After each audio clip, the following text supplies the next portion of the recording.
Hello, students. I hope you all are doing well and staying safe.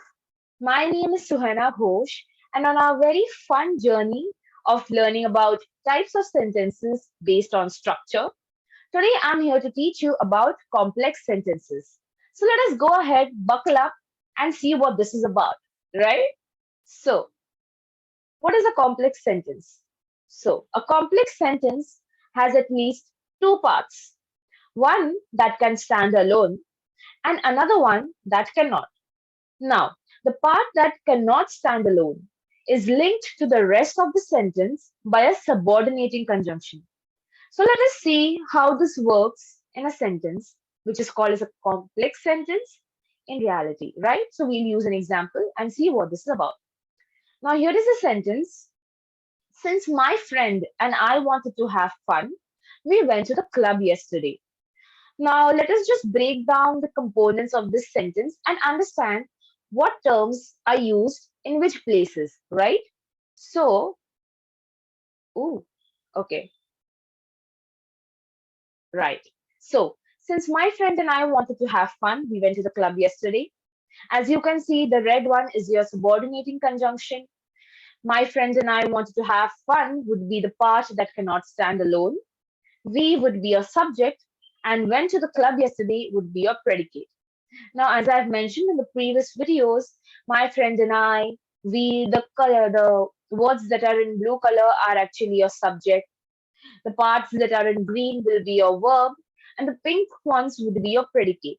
But here, if you notice, the sentence goes something like, since my friend and I wanted to have fun. Now, this is that one part that cannot stand alone as a sentence of its own. But if you check the other part, we went to the club yesterday. Now, that entire sentence can actually stand alone on its own, right? And if you check, we can actually separate the subject and predicate quite well together over there. But on the above part, we are using a subordinating conjunction in order for the part that cannot stand alone to connect with the other part of the sentence that connects in order for the entire sentence to make sense. So this is how a complex sentence is structured. We'll take a few more examples and understand how to use them, right? So, in a complex sentence, your sentence would look something like this. Subject and predicate, the first part may or may not be a sentence that can stand alone. And with the usage of a a subordinating conjunction, even though, or any other subordinating conjunction that is used. And then the second part of your sentence, it could be a subject and a predicate that can stand alone or it cannot. And this is how your complex sentence usually looks like. Now, now the example here would be Bob is popular even though he is rude, right? Now here if you notice, Bob is popular, he is rude. These two sentences that are on top and below, they can actually stand alone on their own. But here, the usage of a subordinating conjunction has made this into a complex sentence because you're saying Bob is popular, but what? But what exactly? But he's also rude.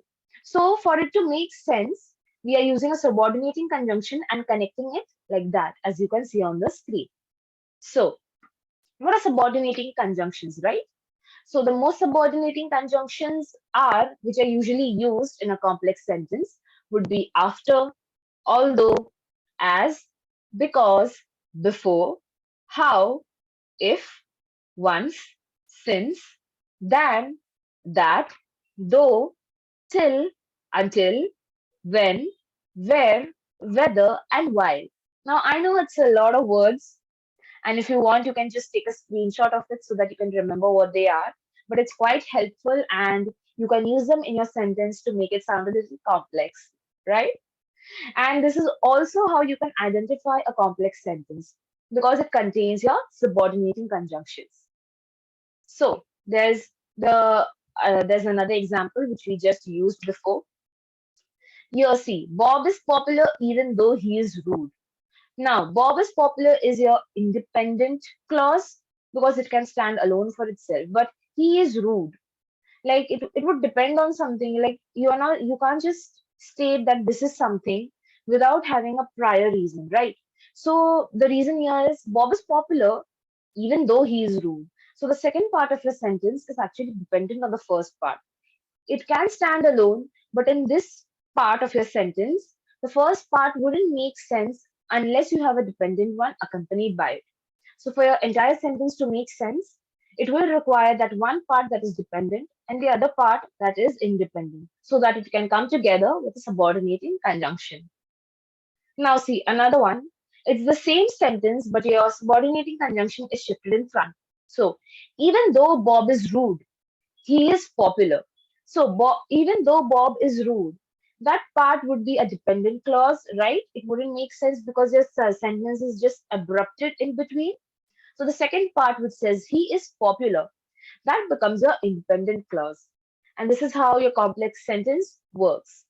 So that is all from my side. Thank you so much for being patient with me and hearing me out.